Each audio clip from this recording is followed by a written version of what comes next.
David Peck. Welcome back. Can I say that? You can. Like I'm like the guest host, and I'm welcoming people back. Guys, I want to introduce, welcome to Across All Worlds. In Baxter's chair, we have my friend David Peck, who is the catalyst behind all things on this podcast, or this show. This show? Yeah. And you've been connected to Baxter for 30 years? Yeah, pretty close. Long time. And we met in a very serendipitous way, and it was right around the time that I met my wife Elizabeth. And second, a quick story, yeah. And I just got to dive in here. So I went to a bookstore, and somebody hands me a set of tapes called The Great Dance, cassette tapes, folks, cassette tapes. Right. Yeah. And says you got to listen. And so I was going on my second date with Elizabeth, yeah. And we'd connected, and she gets in the car, and we're driving to this place called the Elora Gorge in Ontario, and it turns out to be a stunning spot, river. I mean, just blew my mind. I mean, how is this an hour drive from where I live, and no one ever told me about it? And so Elizabeth, I pick her up at the house, and she gets in the car, and we're just driving. I go, do you mind if we listen to a theologian from the Deep South? A friend of mine gave me these. And this was on your first date, right? Second date. Okay. But Elizabeth had packed a picnic for us, which was fantastic. Yeah. And I didn't really know where we were really going, but I knew it was the Elora Gorge. That's all I knew. Uh-huh.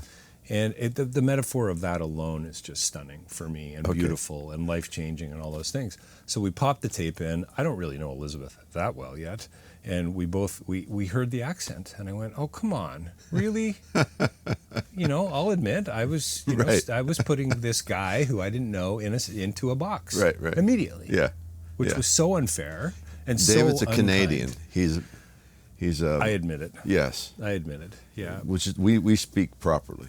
That's right. I wasn't expecting that, Jason. But carry on. That's very funny. We do speak properly, folks. Yeah, we spell author with a U, by the way. It's A-U, two U's actually. A-U-T-H, and watch me misspell it. O-U-R. Color, all of them. We do. That's right. I mean, come on, So anyway, we did listen. Right. And that was the beginning. And I went on to read the book that was created and so on. So I think I feel like, in a way, this is my coming out party in a way, because, I was raised very much in a traditional, conservative, brethren, pretty evangelical church. Yeah. And for all the wonderful things they taught me about loving your neighbor and about hospitality that have informed who I am and what I do and the work that I've been doing in the international development sector in the Global South for the last 20-some years. We're going to talk about that. Yeah, I hope so. The book I've written, the movie I've made, etc. The people I choose to hang out with, and all those things, in my opinion, goes back to this gift of hospitality and this gift of loving your neighbor that my mom and dad and the church I grew up in taught me. Yeah. Now, having said that, those of you who know I study philosophy and have been for many, many years, for me, everything comes with footnotes. Everything. So if you wanna talk about God, I'm not sure I do. Except for that, you're always at the table when the conversation's being had. I'm always at the table, and I wanna add footnotes, and I wanna ask questions, and because it's a really hard conversation to have. I want to say this, because I wanted to properly introduce you. You've already started. No, you've already started. Yeah. This is good. You are a philosopher. You are a writer. You're a documentarian. You're a dad and a husband. You're a magician. I am a magician, yes. And you are have become a dear friend to me. I love watching you and Baxter and your connection. I mean, you guys have so many stories that it's kind of crazy. Yeah. And I love having these conversations. I mean, you're the reason I'm sitting in this chair, because we connected several years ago. I think I'd had Baxter on the podcast, and I got your phone number from someone. Yeah. And I called you, and you answered, and it was like, boom. Yeah. And I knew something bigger was taking place. I knew that seeds had already been planted, frankly. Yeah. But that we were watering something that both of us didn't even know what what it was or where it was going to go, which is kind of a beautiful thing, right? It's very risky. Relationships are risky. Yeah.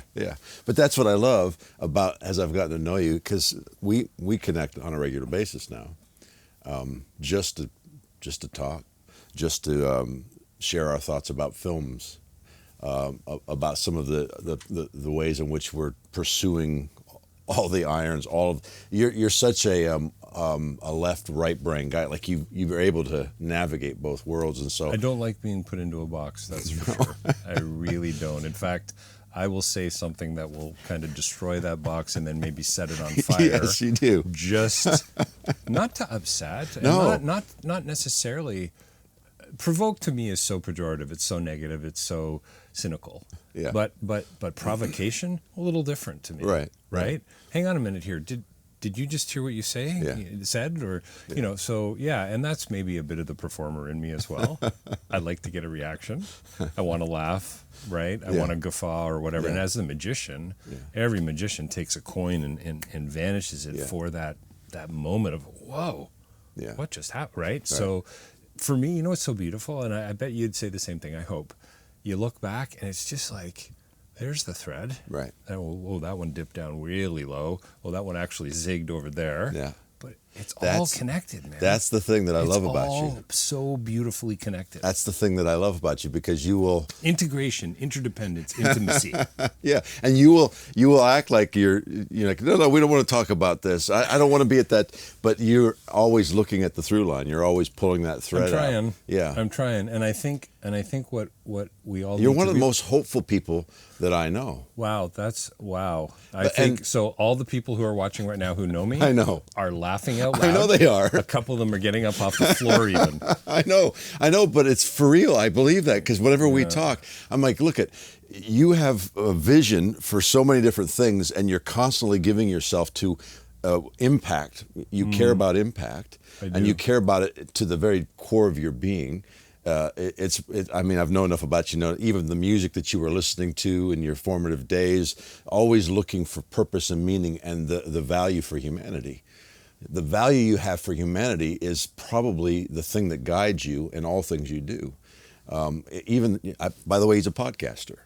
True. Face-to-facelive.ca. There it is. Almost about 620 there now interviews, but over 800 published, and I'm pretty damn proud of that. Yes. On one hand, and then feel like, I just quite haven't taken it where it needs to be yet, if you know what I mean. Right. But I love this, right? Yeah. And it's pretty rare that I get interviewed. I know. So I'm all in here, man. We're going to talk about the documentary, but the thing that drives you and the thing that I think resonates whenever we connect is this great love for humanity. It's very, very Christological. It is very Christological, and, depending on the lenses, right, and how you see the world. It's also very golden rule-ish. Yeah. I mean, I believe I think all of us have a sense that this is the way forward. Yeah. It's just some of us choose to step into it. Yeah. Others run from it, as the existentialists would say. We run from our freedom. Right. And then others just literally choose to avoid it in a very intentional way. So I think it's the thread for all of us. We're all connected.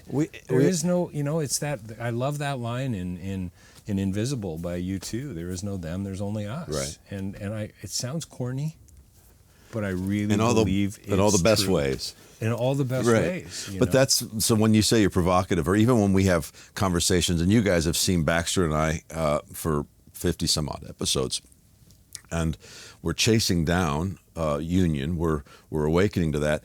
But even when you're provocative, it's or when you're when you're poking, or you're saying, hey, let's revisit this, or you guys, you still haven't answered the question. You still haven't answered the question.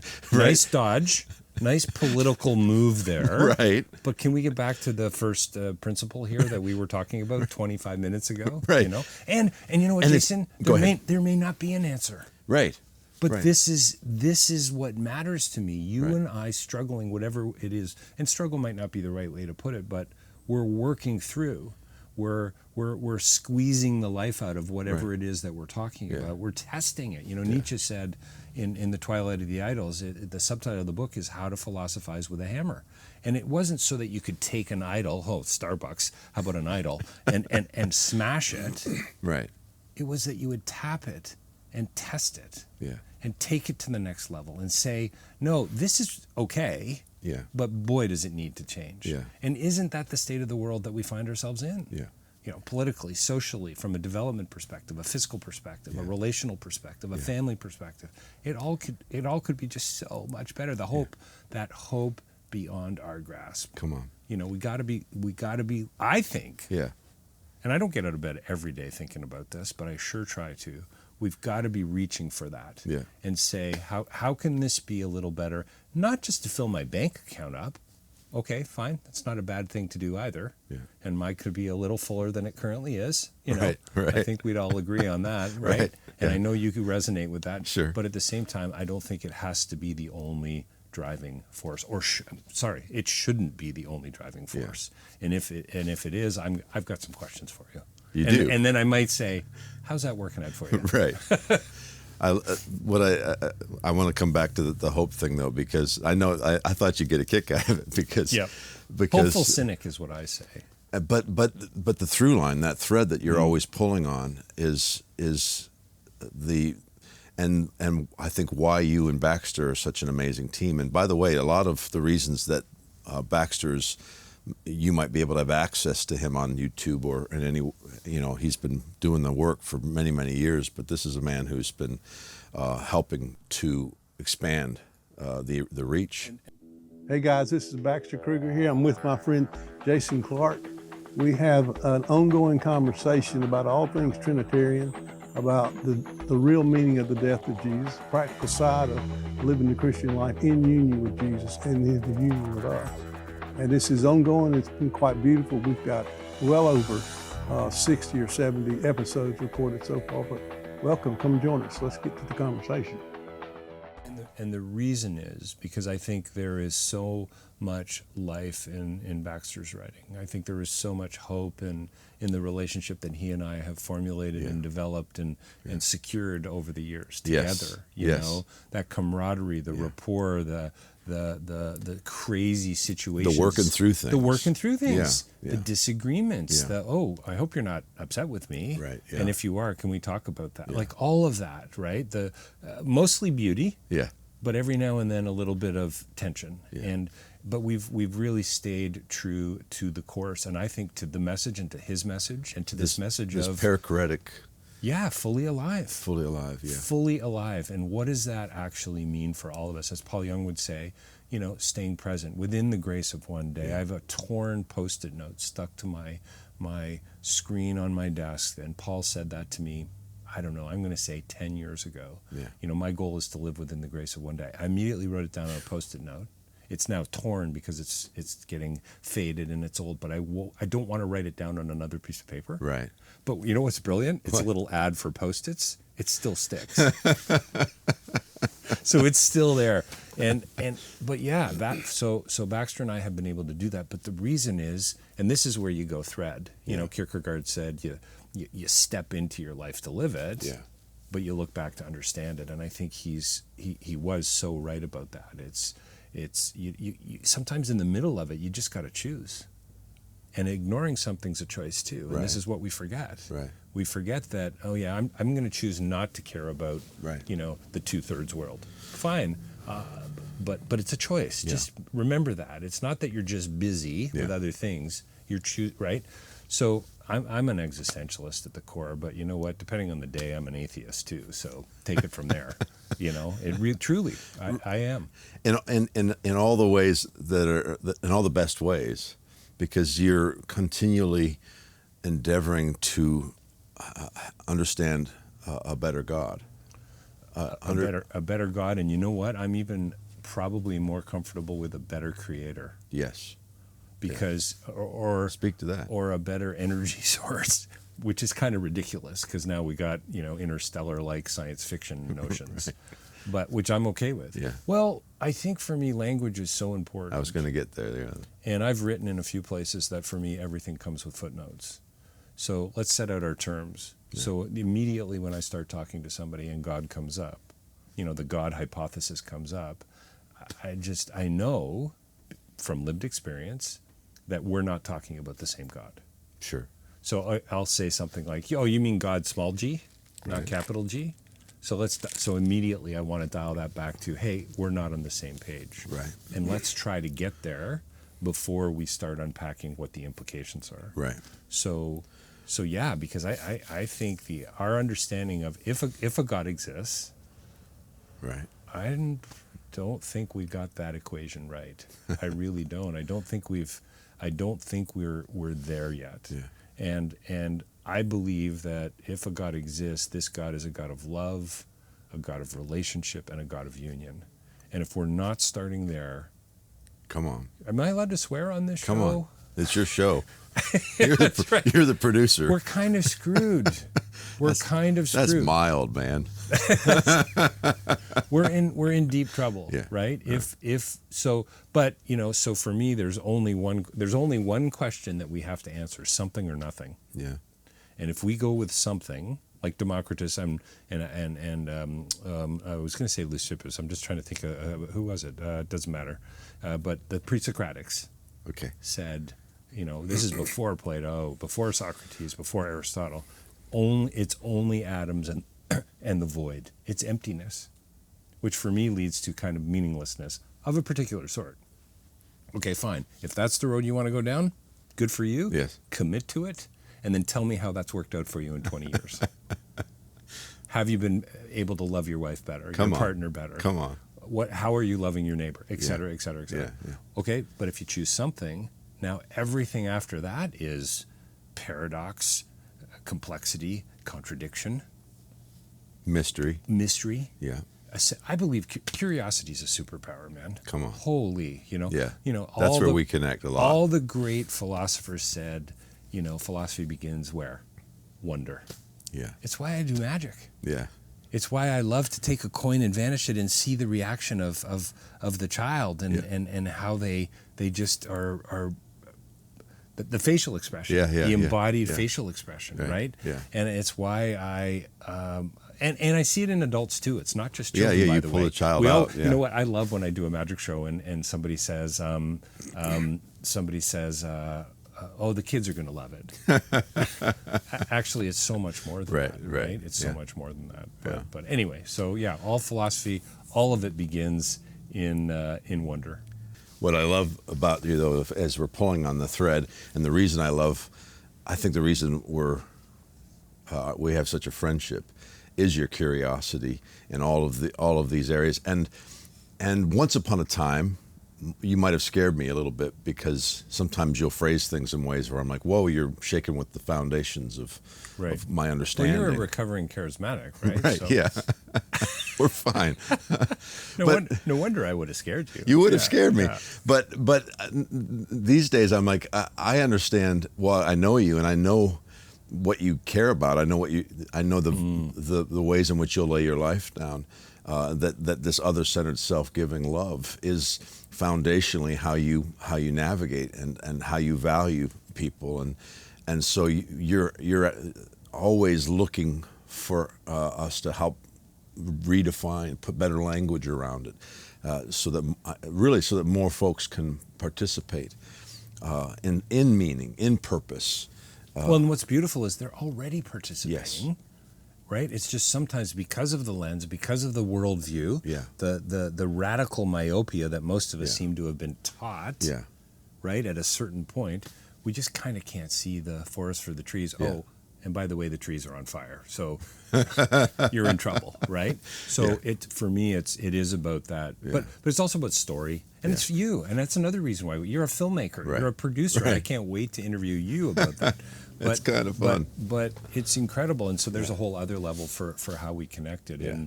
And I was just fortunate enough to have been able to make a film. Well, I was going to say, you segued very well. You can tell you're a professional in this thing here to bring up. Yes. But he's a master deceiver, folks. Yeah. But no, let's talk about Broken Courage. Yeah, I would love that. Yeah. Because this is a documentary. Well, talk about it's a documentary, but talk about a world being turned upside down, and so I meet Elizabeth.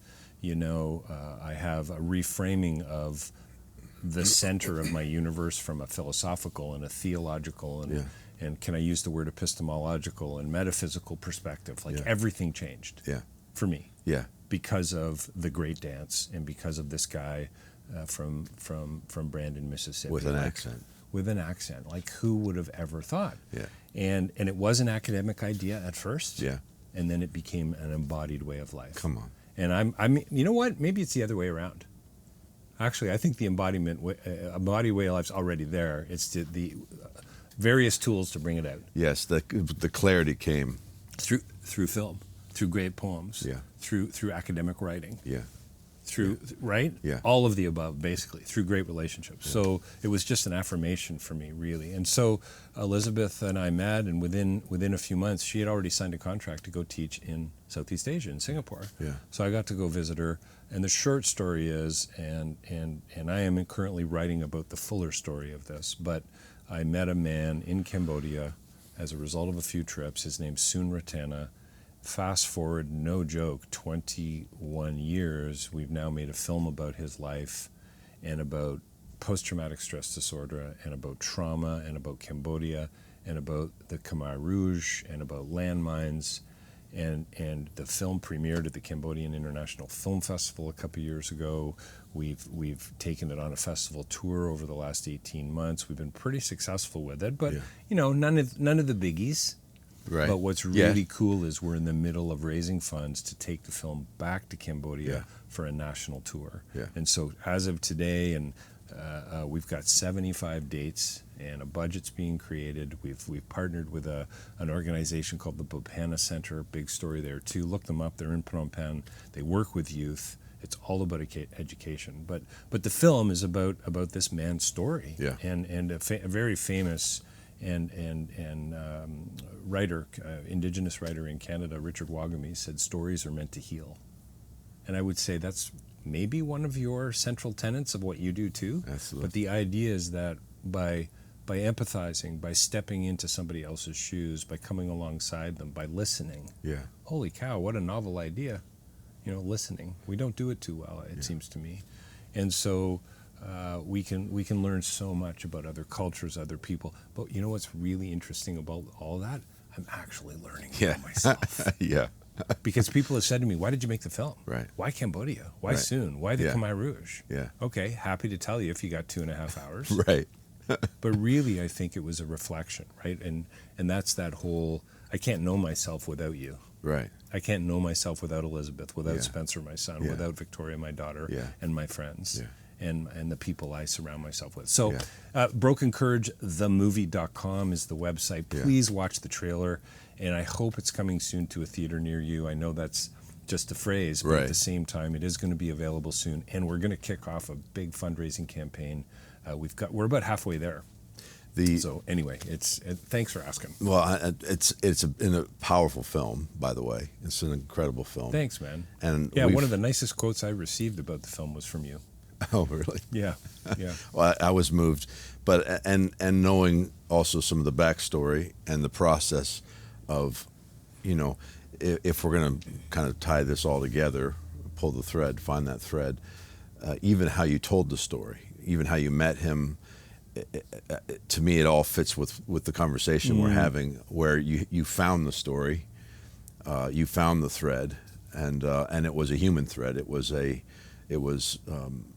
I believe he was your guide soon, right? He was my guide through the Siem Reap War Museum. And he's missing a leg, by the way. Yep, landmine survivor, quite a few bullet holes, unbelievable story. He's a mentor to others in Cambodia.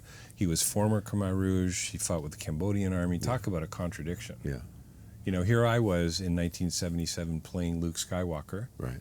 And soon was loading an AK-47 and sending messages for the Khmer Rouge in the Cambodian jungle. And I just kind of went, why him and not me? Yeah. Bono talks about it in Jeffrey Sachs's book, The End of Poverty, in the introduction. Yeah. He talks about an accident of geography. Wow. Yeah, right. And those are the philosophical questions that... Huge questions. That also, because of this glorious union message, this paracretic message, you have the liberty to authentically tell the story in ways that, honestly, if you were bound by some of the fundamentalist or evangelical right. cuffs, that religious cuffs that we. I've shown the film in churches, and Yeah. we've run up against this. Sure. This is a Buddhist film. Yeah. No, actually, no, it's a it human isn't. film. It's not even close. Yeah. You need to peel back a layer or two. Yeah. And I try not to get upset. Sure. And it's hard. This is a film about us. Yeah. This is a film about relationships, Yeah. about love, about trauma, Yeah. about going the extra mile, Yeah. and all of those things. Yeah. And wow, I mean, if there's not a circle around it, Yeah. we're all in deep trouble. Right? Can I say that this is the fullness of this conversation, and all of the hats you wear. You know, there's that phrase, a jack of all trades, master of none. The rest of that is, but oftentimes better than master of one. And that's actually the full quote. Right. Which is actually we need folks who are living a holistic life, who are willing to say yes to all of the ways in which God has created them. And you inspire that in me. Thanks, and I'm man. grateful. Thanks for having me on the show, and I'm looking forward to hosting on your show, our show. That's right. Thanks, Baxter. I'm looking forward to hosting what. Yeah, we're gonna host at least. Baxter wasn't able to make.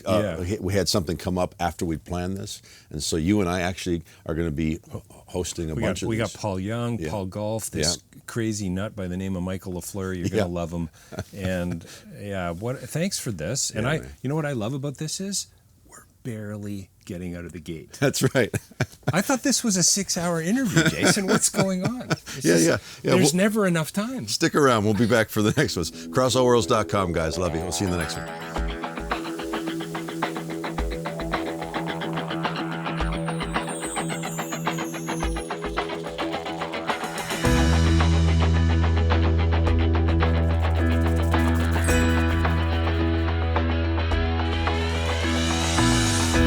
Across all worlds, you can